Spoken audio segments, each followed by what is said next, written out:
Everyone, welcome to Chetan Bharat learning. And आज की इस वीडियो में हम लोग करेंगे कुछ करंट अफेयर्स के रिगार्डिंग एमसीक्यूज कि जो टॉपिक न्यूज़ में रहे थे उनमें से क्वेश्चन कैसे बन सकता है, चाहे वो क्वेश्चन आपका 1 लाइनर हो, चाहे 2 लाइनर्स हो या फिर आपका 3 लाइनर्स हो। तो आपने देखना है कि भाई किस तरीके से आपने किसी भी क्वेश्चन को अटेम्प्ट करना है। तो शुरू करेंगे अपने पहले क्वेश्चन के साथ में।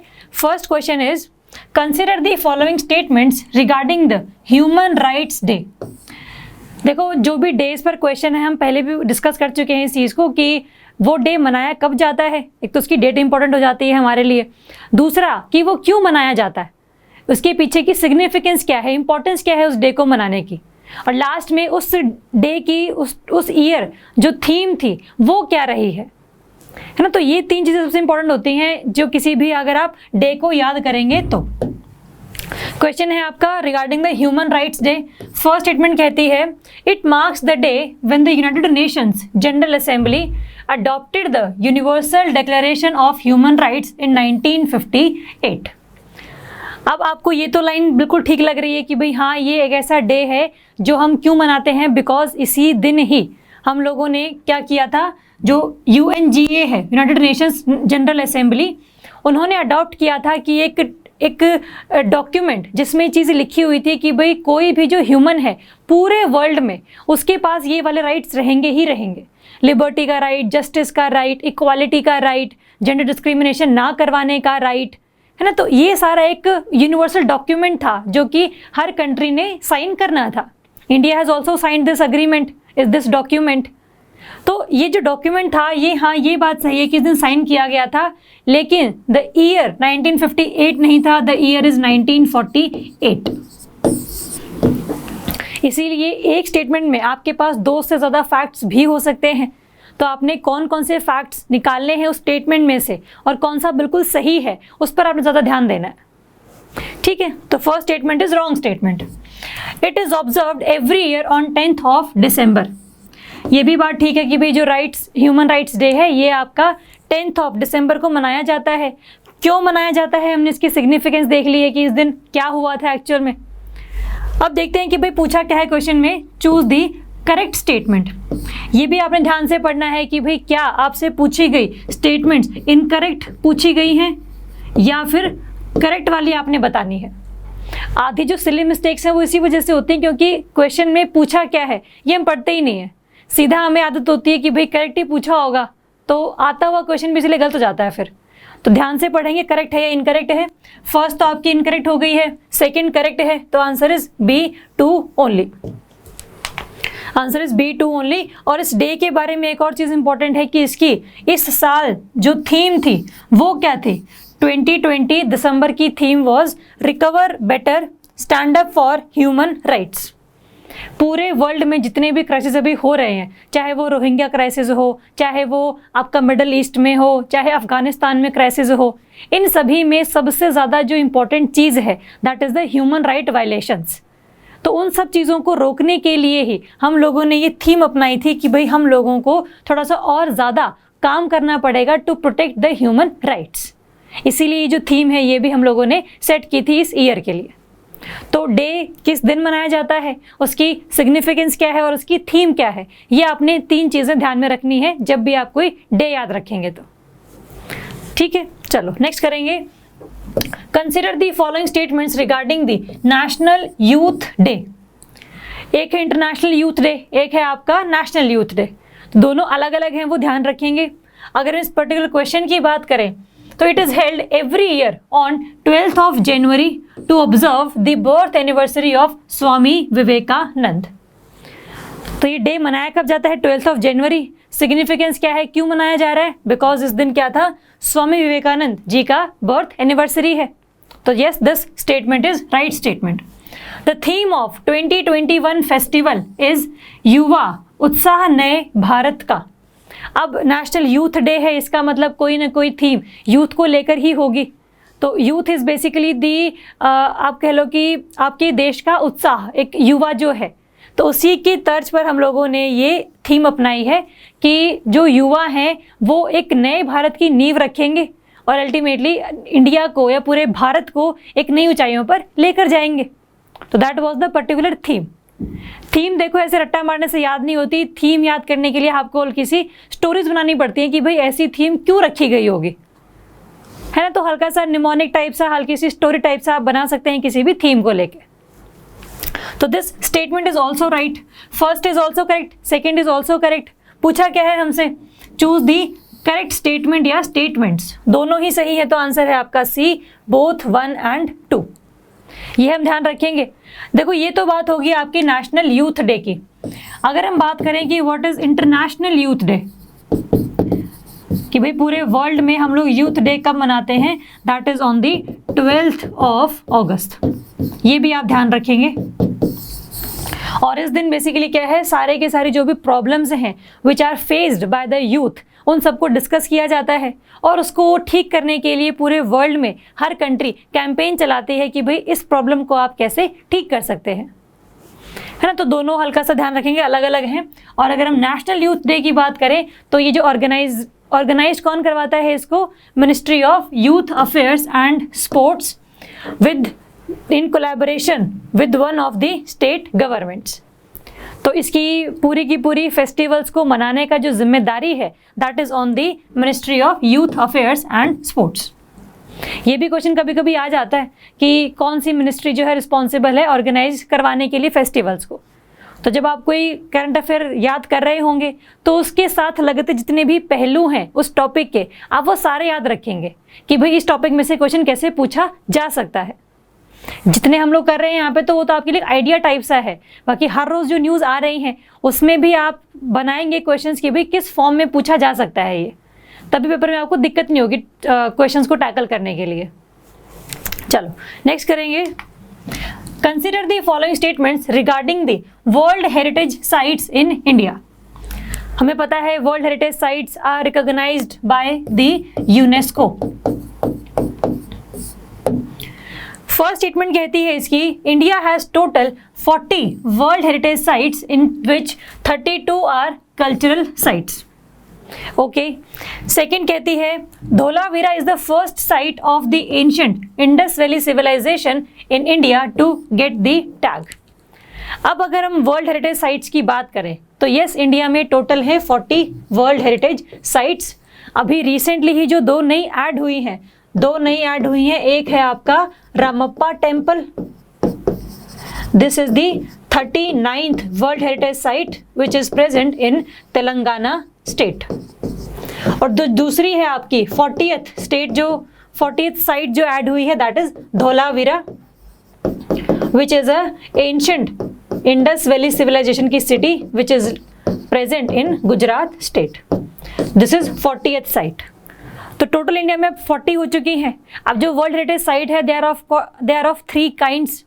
फर्स्ट है आपका जो कल्चरल साइट्स, कि भाई इस साइट की ना कोई कल्चरल सिग्निफिकेंस है, for example Taj Mahal, Ramappa temple, ये हमारे कल्चर को दर्शा रही है बेसिकली, है ना। एक होती है आपकी फिर नेचुरल साइट, कि भाई ऐसी साइट जिसमें नेचुरल ब्यूटी बहुत ज़्यादा है, पेड़ पौधे अच्छे हैं, बायोडाइवर्सिटी बहुत सुंदर है, सीनिक व्यू है सारा का सारा, है ना, तो नेचुरल साइट उसको बोलेंगे। And next is the mixed site. Mix site मतलब जिसमें आपका कल्चर की भी स्पेसिफिकेशंस हैं और नेचुरली भी ये बहुत ज़्यादा ब्यूटीफुल है। तो there are 3 kind of sites in the world heritage site, cultural, natural and mixed. India में टोटल 40 में से सबसे ज़्यादा हैं आपके पास कल्चरल साइट विच आर 32, और जो 7 हैं वो हैं आपकी नेचुरल साइट्स, और जो बाकी बची एक है which is the mixed site. India has only 1 mixed site. The name of this site is Kanchenjunga national park. Kanchenjunga national park which is in Sikkim. It is the only mixed heritage site of India. ठीक है, तो ये basically आपने हल्का सा ध्यान में रखना है। तो this statement is right, this is also right. और अगर हम आईवीसी साइट्स की बात करें तो धोलावीरा पहली ऐसी साइट है आईवीसी वाली जिसको हम लोगों ने वर्ल्ड हेरिटेज साइट्स में इंक्लूड करवाया है ना। जैसे हड़प्पा है that is in Pakistan, India में आपकी राखीगढ़ी है, बनावली है, या आपका पूरा का पूरा हरियाणा वाला एरिया में, कालीबंगन है राजस्थान वाले एरिया में। तो काफ़ी सारे साइट्स इंडिया में भी हैं, लेकिन उनमें से सिर्फ धौलावीरा ही ऐसी है जिसको अभी तक वर्ल्ड हेरिटेज साइट होने का जो टैग है वो प्रोवाइड किया गया है। तो both the statements are correct. पूछा भी क्या है हमसे, करेक्ट कोड पूछा है, तो answer is C, both 1 and 2। Clear है? चलो, तो this is the answer, answer is C.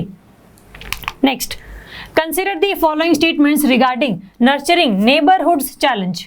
NNC ये चैलेंज है बेसिकली जो सभी सिटीज में इंप्लीमेंट करवाया जा रहा है। फर्स्ट कहता है, this is launched by the ministry of housing and urban affairs. Okay, second, it will support cities to develop, pilot and scale solutions that enhance the quality of life of young children, their caregivers and families in the public realm। देखो basically ये जो challenge है ना, ये neighbourhood nurturing challenge, ये कई सारे और जो इनिशिएटिव्स थे उनके साथ ही शुरू किया गया था। And yes, this was started by the ministry of housing and urban affairs. और इसमें बेसिकली यही है कि भाई जितने भी आपकी पूरी सिटी में बच्चे रह रहे हैं या उनके पेरेंट्स रह रहे हैं या फिर उनके गार्जियंस वगैरह रह रहे हैं, उनको किसी भी तरीके की दिक्कत ना फेस करनी पड़े इन दी पब्लिक प्लेसेस। इसीलिए हर सिटी को एक चैलेंज बेसिकली दिया गया है कि भाई आपकी सिटी को हम लोग रिकॉग्नाइज करेंगे अगर आप इन सभी पैरामीटर्स पर अगर खरे उतरेंगे तो। ठीक है, तो this statement is also right, this is also right. पूछा भी क्या है हमसे, करेक्ट स्टेटमेंट्स, तो answer is C, both 1 and 2।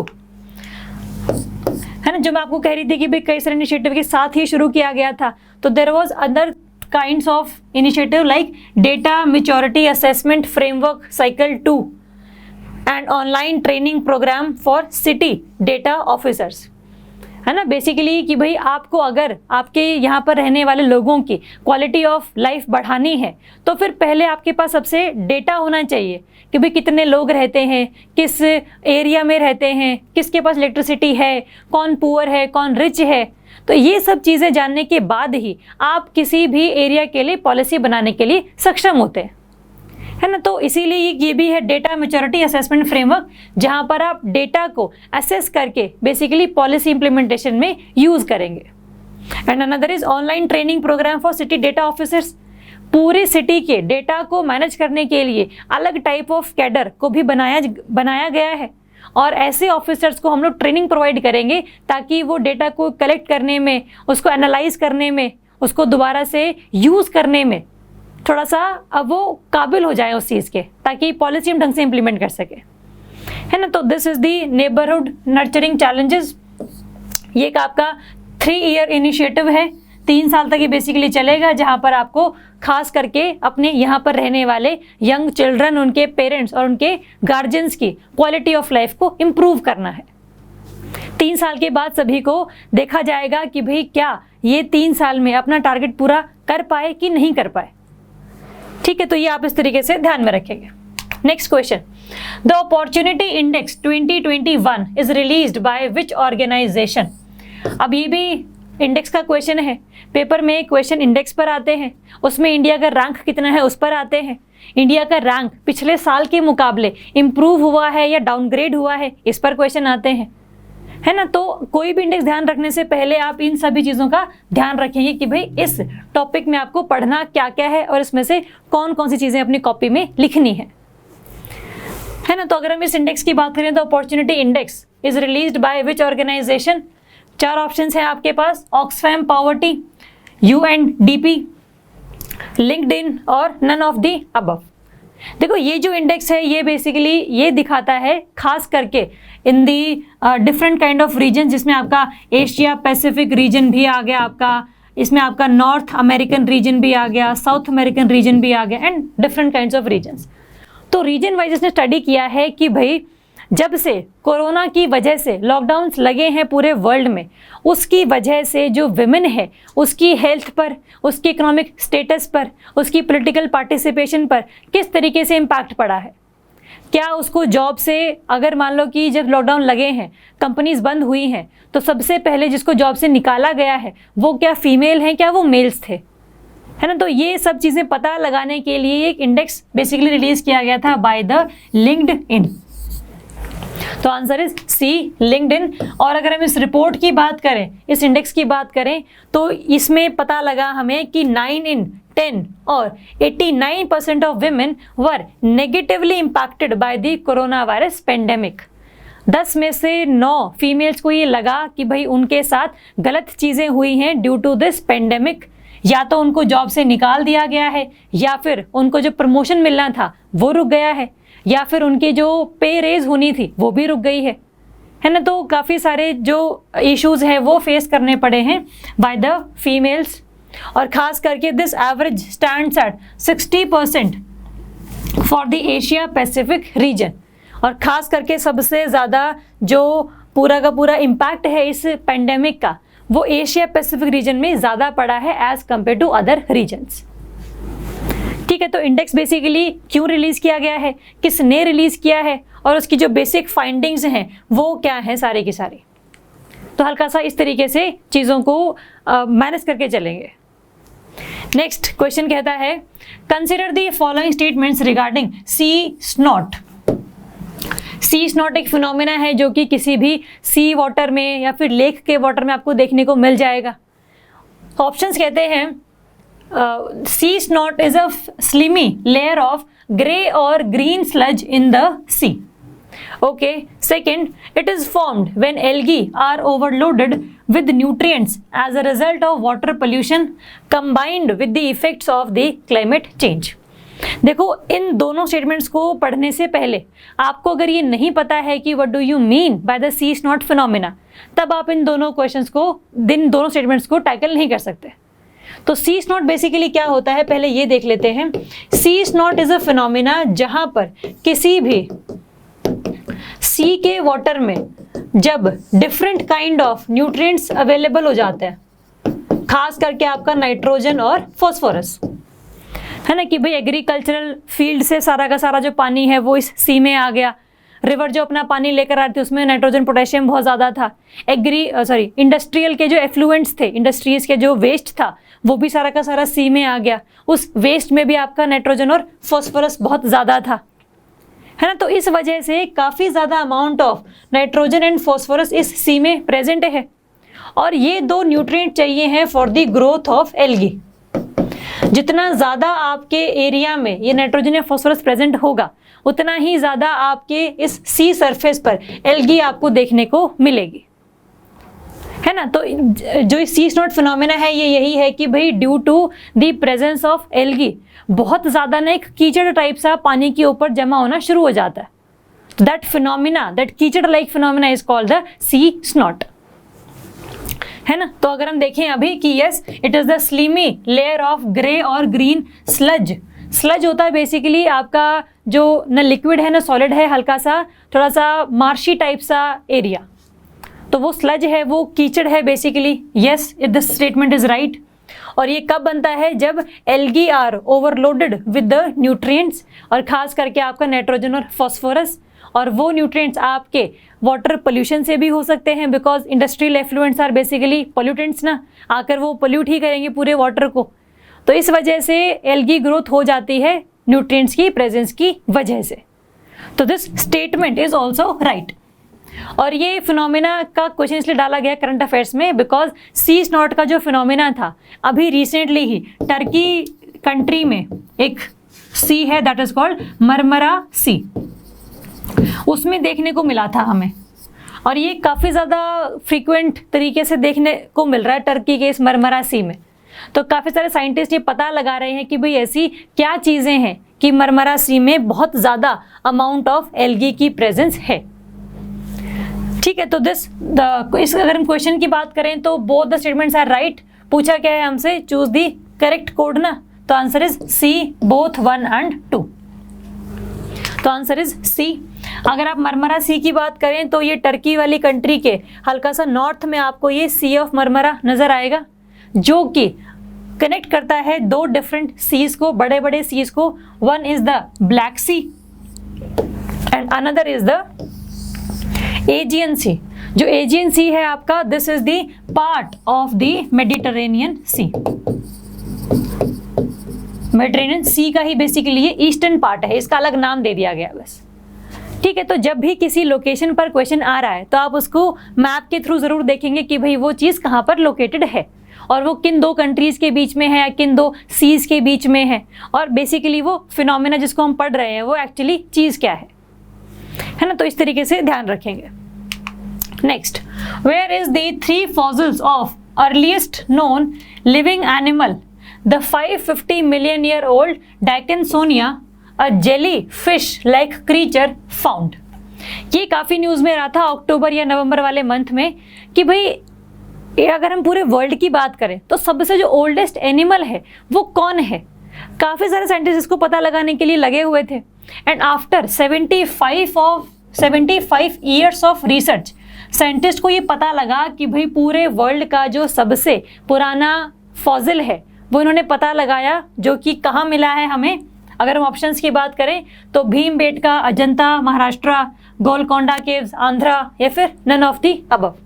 तो आंसर इज आपका भीमबेटका रॉक्स, जो कि आपका एमपी में प्रेजेंट है ना। तो अगर हम इस फॉसिल्स की, इस एनिमल की बात करें तो इसको पता करने से पहले हमें ये लगता था कि पूरे वर्ल्ड का जो सबसे ओल्डेस्ट एनिमल है, ओल्डेस्ट ऑर्गेनिज्म है, that is sponges like animals. लेकिन जब से हम लोगों ने ये पता लगाया है कि भाई हमें ये देखने को मिला भीमबेटका रॉक्स में, और हमने इसको पूरा उसको स्टडी किया, फिर हमें पता लगा कि भाई इसकी जो बेसिकली एज है that is more than 550 million year. तो अब इनको हटा के हम लोगों ने बोल दिया है कि this Dickinsonia is the world's oldest animal. और ये दिखता कैसा है बेसिकली, अगर हम इसकी बात करें तो it is a kind of flat, squishy and Oval shaped being with multiple ribs. ये इस तरीके से हल्का सा पाया गया था।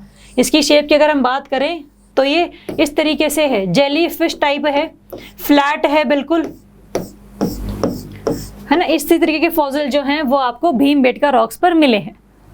तो अगर क्वेश्चन ये भी आ जाए कि इसका नाम क्या है, साथ में इसके फीचर्स क्या है, तो features is basically it is a flat and Oval shaped, जिसके मल्टीपल रिब लाइक सेगमेंट्स हैं, है ना, पसलियां होती ना, इस तरीके से जो है ये इसकी शेप है, मल्टीपल रिब सेगमेंट्स हैं, and it can grow to over 4 feet long. इसकी जो लेंथ है वो 4 feet तक हो सकती है। तो चाहे इसके फीचर्स पूछ लिए जाए, चाहे इसका नाम पूछ लिया जाए, और ये किस टाइप ऑफ स्पीशीज से बेसिकली मिलते हैं, they belong to a group of life form Ediacaran biota.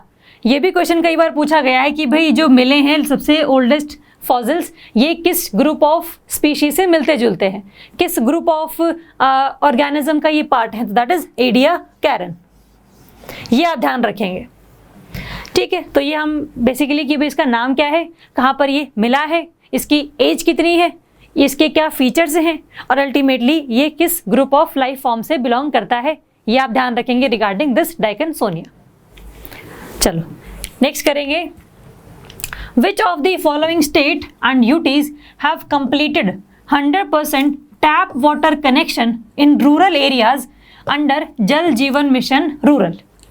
देखो अगर यहाँ पर लिखा होता रूरल प्लस अर्बन तो इस क्वेश्चन के आंसर्स में डिफरेंस आ सकता था, लेकिन यहाँ पर सिर्फ और सिर्फ रूरल एरियाज की बात की गई है कि भाई जल जीवन मिशन के अंडर कौन से ऐसे स्टेट्स हैं जिनमें जितने भी रूरल एरियाज हैं वहाँ पर टैप वाटर हम लोग प्रोवाइड कर चुके हैं।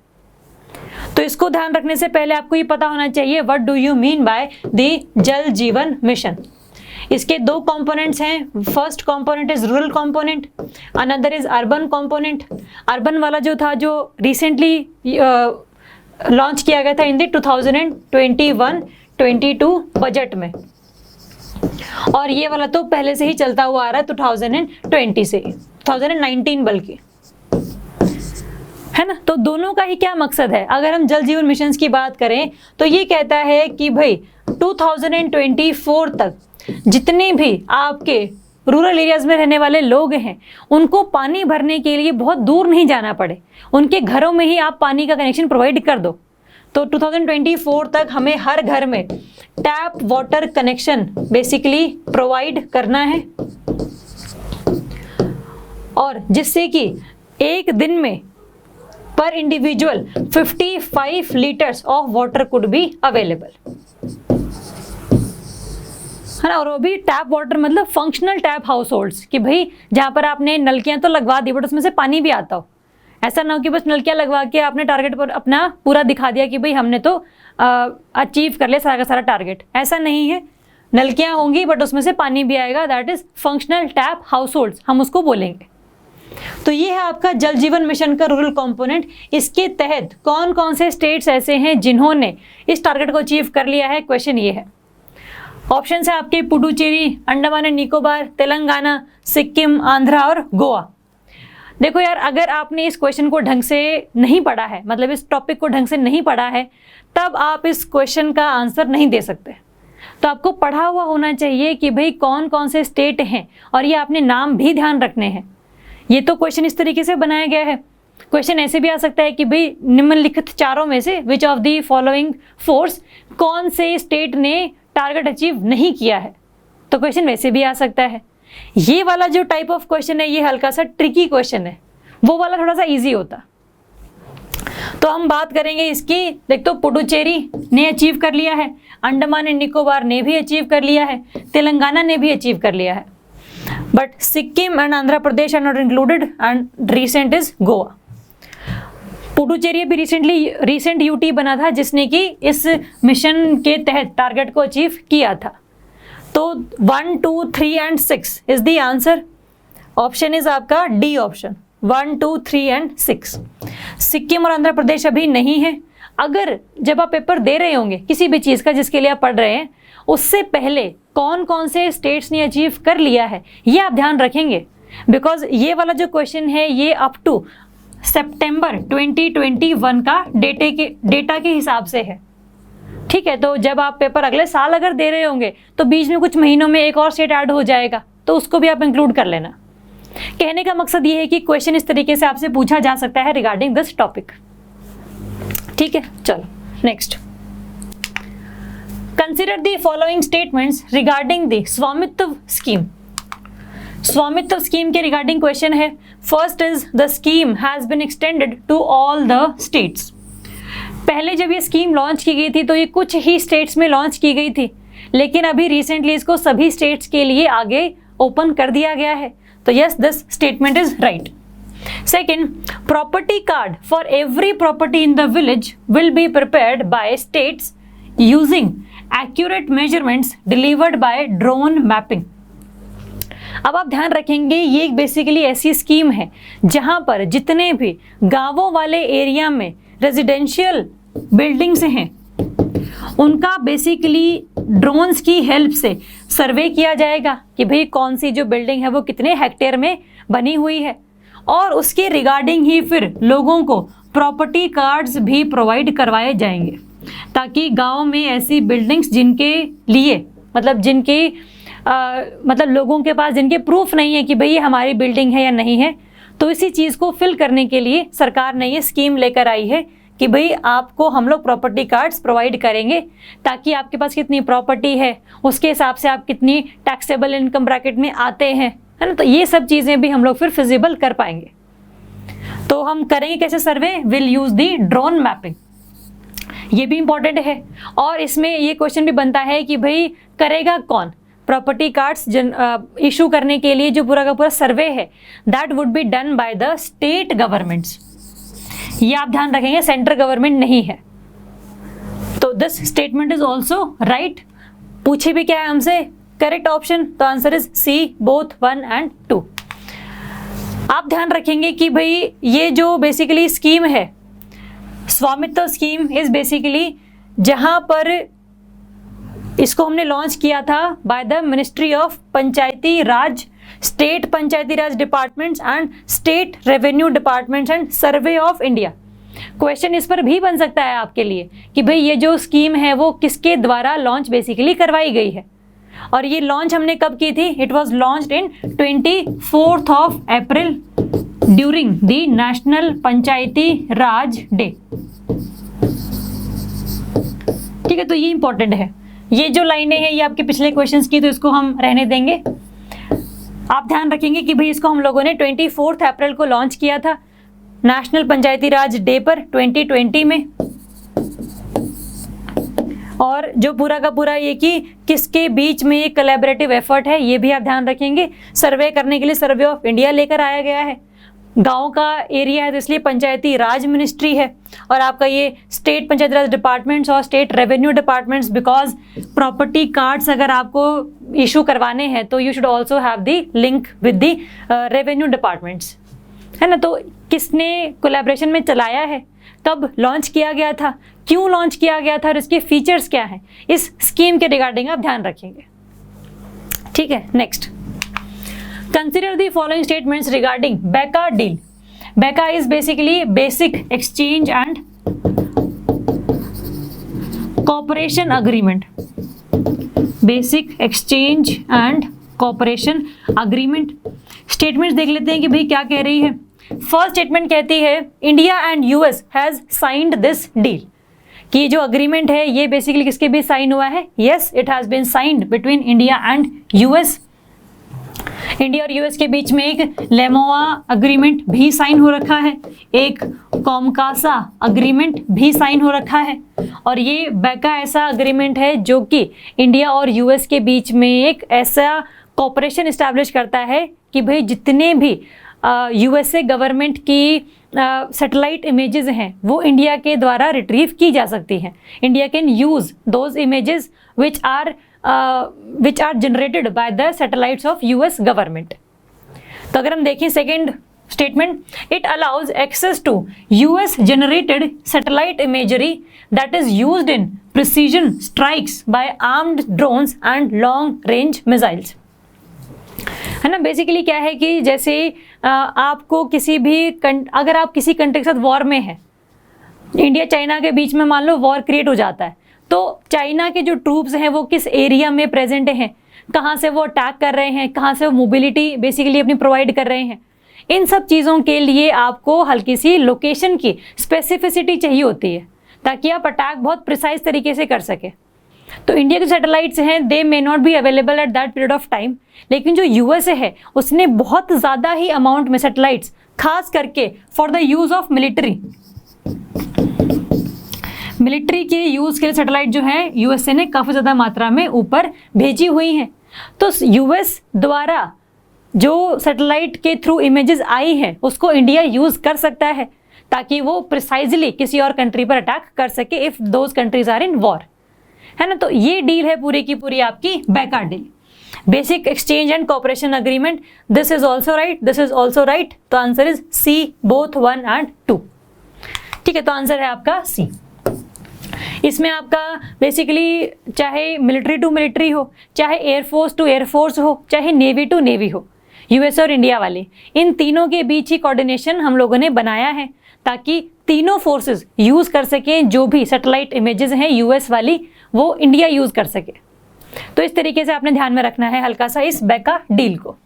साथ में it selling of ships, flying of aircrafts, आपका fighting of wars, location of targets, geospatial intelligence, ये सब तो है ही है, इनका तो हम यूज़ करेंगे ही करेंगे इसका, लेकिन साथ में ये नेचुरल डिज़ास्टर्स के टाइम पर अगर कोई लोग फंसे हुए कहीं पर तो उसकी इमेजेस भी बेसिकली इसके थ्रू आप इंडिया को प्रोवाइड कर सकते हैं, है ना। तो काफ़ी सब चीज़ों के लिए इसकी एप्लीकेशन हम लोगों ने देखी है। चलो, तो ये क्वेश्चंस थे आपके बेसिकली करंट अफेयर के रिगार्डिंग। इसमें अगर आपको कोई डाउट है तो आप पूछ सकते हैं, you can mail, you can contact, you can write the message, जैसा कि आपको ठीक लगे। कोई डाउट होगा तो हम डिस्कस करेंगे। बाकी thank you so much and all the best.